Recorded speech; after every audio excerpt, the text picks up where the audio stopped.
Keadaan di Spanyol benar-benar semakin memanas.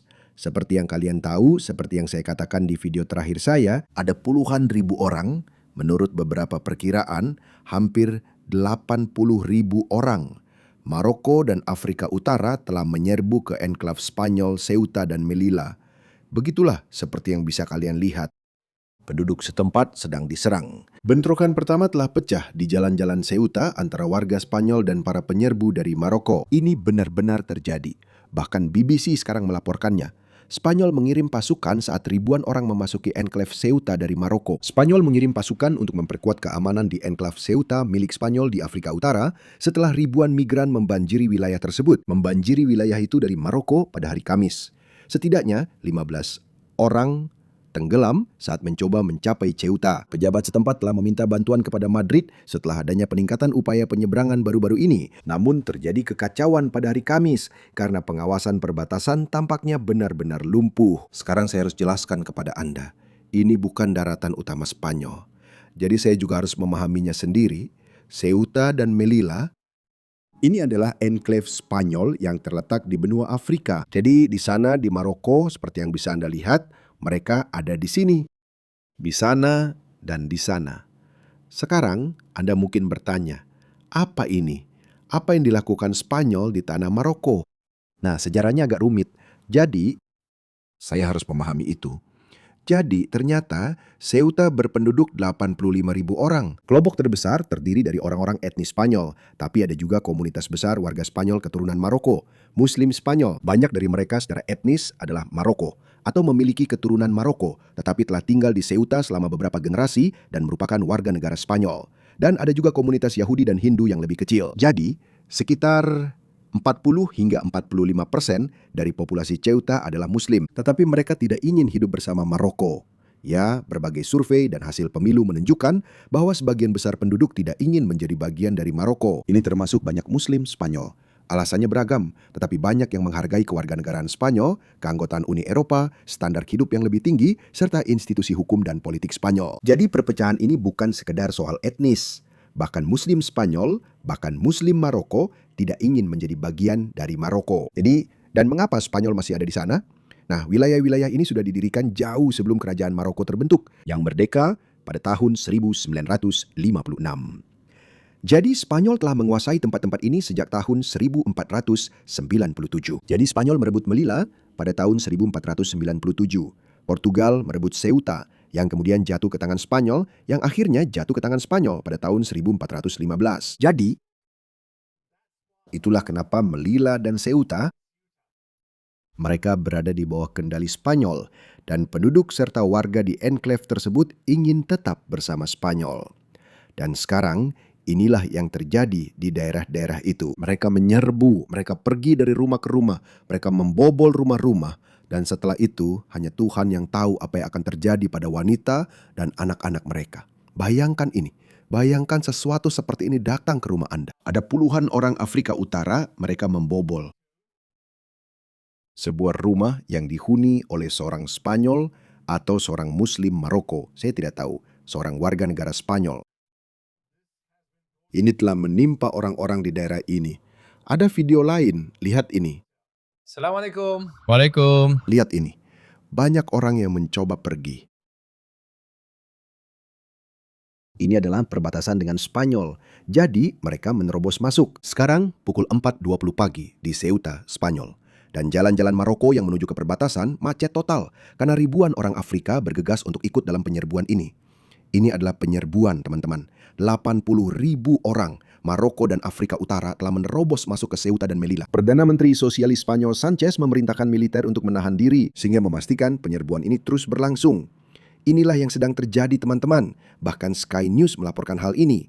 Kerumunan. Saya akan mengatakan para penyerbu menerobos perbatasan Maroko ke Ceuta, Spanyol. Itu mengerikan, teman-teman. Bayangkan saja. Bayangkan kamu bangun. Sekarang, apa yang akan mereka lakukan? Saya khawatir kita akan mulai melihat video yang memperlihatkan kekejaman massal. Saya tidak tahu. Saya benar-benar berharap itu tidak terjadi.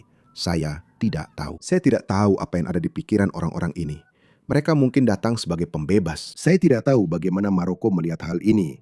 Apakah ada narasi tandingan di Maroko bahwa Ceuta dan Melilla seharusnya milik Maroko? Karena kamu harus ingat, ada berbagai unsur dalam setiap masyarakat atau peradaban, dan masing-masing berusaha untuk mengendalikan dan mempertahankan kelangsungan hidupnya sendiri. Dan siapa yang tahu narasi mana yang sedang populer di Maroko? Mungkin mereka punya keluhan bahwa, kamu tahu, ini sebenarnya bukan milik Spanyol. Mungkin mereka punya alasan. Mereka percaya bahwa ini bukan milik Spanyol. Mungkin mereka percaya bahwa ini seharusnya kembali ke Maroko. Bagaimanapun juga, ini tidak akan berakhir. Pokoknya, semua warga negara Spanyol ini akan memiliki, mereka akan dipaksa kembali ke Spanyol, atau mungkin akan dibantai. Saya tidak tahu apa yang akan terjadi. 80.000 orang telah membanjiri enklav kecil Spanyol, Ceuta dan Melilla juga. Dirty Sanchez. Omong-omong, maaf, saya lupa menyebutkan poin penting ini, yaitu mengapa hal ini terjadi. Pelanggaran ini mendorong pemerintah Italia untuk mengatakan bahwa mereka sedang mempertimbangkan langkah-langkah luar biasa, termasuk menutup perjanjian perbatasan terbuka Schengen dengan Spanyol, karena semua orang ini sekarang menjadi warga Spanyol menurut Dirty Sanchez. Dan mereka bisa pergi kemana saja di Eropa. Mereka bisa berakhir di Essex, mereka bisa berakhir di mana saja. Ini terjadi karena perintah Mahkamah Agung Spanyol. Ya, begitulah. Jadi Mahkamah Agung Spanyol memutuskan bulan ini bahwa para migran yang dihentikan di laut saat mencoba mencapai Ceuta atau Melilla atau enklav Spanyol lainnya tidak bisa langsung dipulangkan ke Maroko. Menurutmu, apa yang akan terjadi akibat keputusan itu? Ini adalah undangan terbuka untuk orang Maroko. Datanglah ke Ceuta atau Melilla atau enklav Spanyol lainnya. Kalian tidak akan dipulangkan kembali. Jadi setelah mendengar hal ini, kelompok perdagangan manusia mulai memanfaatkan situasi itu untuk mendorong arus migran tanpa dokumen. 500 juta diantaranya dilegalkan oleh Pedro Sanchez dari Spanyol. Angkatan bersenjata akan memperkuat garda sipil dalam menjalankan kewenangannya dan tugas lainnya. Tugas lain yang mungkin diperlukan untuk menjaga keamanan di kota Ciotar. Ya, benar. Jadi intinya, Mahkamah Agung menggelar karpet merah untuk mereka. Ayo, ini semua milikmu, datang dan ambil. Itulah idealisme sayap kiri untuk kalian. Itu dia. Inilah dogma ideologis sayap kiri untuk kalian. Orang-orang ini tidak akan pernah berhenti. Mereka tidak akan berhenti sampai seluruh peradaban barat runtuh. Lihat ini, tonton lebih banyak video.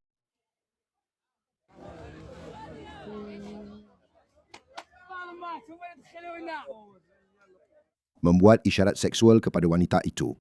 Kenapa kamu ada di jalanan? Ya ampun, bayangkan itu teman-teman. Bayangkan itu terjadi. Kamu bangun keesokan harinya.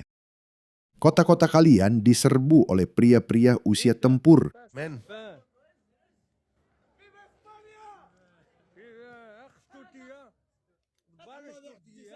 Assalamualaikum. Saya penasaran kalau mereka mulai membunuh orang-orang dan Pedro Sanchez, ya dia tidak akan melakukan apa-apa. Lalu militer menolak menerima perintah dari Pedro Sanchez dan mereka mulai menembak atau melakukan sesuatu. Atau apakah mereka akan melakukan sesuatu? Maksud saya ini uji ketahanan. Lihat ini. Ini Milena. Melel. Aku tidak tahu bagaimana cara mengucapkannya. Lihat itu. Ya ampun. Kamu ingat film itu? World War C, ketika para zombie memanjat tembok dan menerobos masuk ke Israel. Jesus. Lihat itu.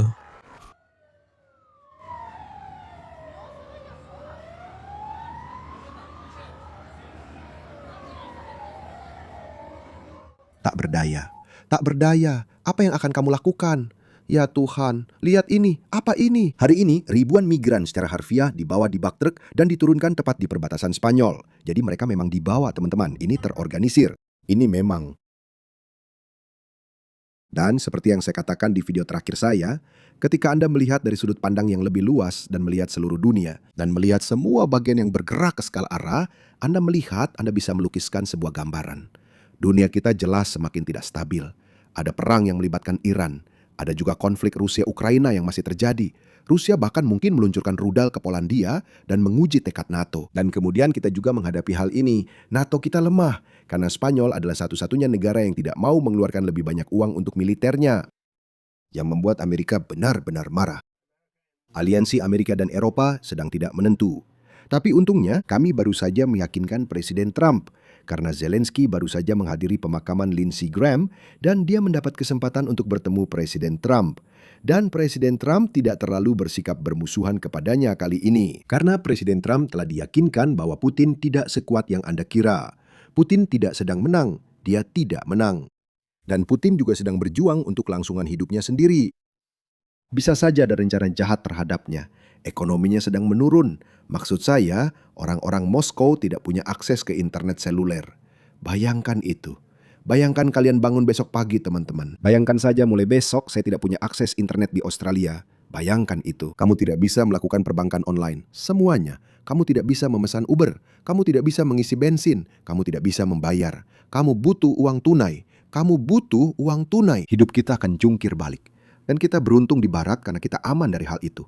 Tapi tidak. Tapi orang-orang Moskwa tidak bisa mengatakan itu. Orang Rusia tidak bisa mengatakan itu. Drone berjatuhan menimpa mereka. Jadi Putin tidak akan melepaskan kekuasaan. Dia paham kalau dia menyerahkan kekuasaan. Ini kata Bill Browder, Dr. Bill. Itu kata Sir Bill Browder, bukan kata saya. Dan saya setuju dengannya. Dia tahu kalau dia menyerahkan kekuasaan, siapa yang tahu apa yang akan terjadi padanya? Seseorang akan mengorbankannya.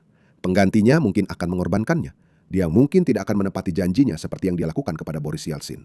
Jadi banyak hal yang sedang terjadi, teman-teman, dan saya tidak tahu. Begini, saya yakin bahwa kita akan menang. Saya yakin bahwa Barat akan menang. Tapi Barat masih jauh dari 100%. Kita telah membiarkan orang-orang bermusuhan masuk ke Eropa dan mereka bisa menyebabkan kerusakan yang signifikan. Bayangkan saja besok IRGC mengirimkan sinyal ke semua sel tidurnya di seluruh Eropa yang jumlahnya puluhan ribu seperti yang sudah mereka peringatkan. Dan mereka bilang, tahu nggak, mulailah mengambil kendali. Mulailah menyebabkan kekacauan. Pastikan masyarakat menjadi kacau. Ada anarki. Menurutmu bagaimana? London sedang memulihkan diri. Orang-orang mulai menikam siapa saja. Menurutmu apa yang akan terjadi? Lalu akan ada pengendalian darurat dan lain sebagainya. Jadi secara internal, masyarakat kita harus bersatu. Dan kemudian secara eksternal, kita akan lihat apa yang terjadi. Bagaimana Rusia merespons kekacauan itu. Mereka bilang, oke, baiklah, kami sudah mencoba. Kami meluncurkan sebuah rudal kecil ke Polandia dan tidak ada reaksi. Jadi mari kita coba tingkatkan lagi. Misalnya, memperluas lingkup konflik. Saya tidak tahu. Keadaan jelas tidak bergerak ke arah yang benar. Dan kita tidak bisa lagi tutup mata. Dan peristiwa ini serta invasi ke Eropa oleh pria asing yang bermusuhan juga merupakan bagian dari gambaran geopolitik yang lebih besar itu.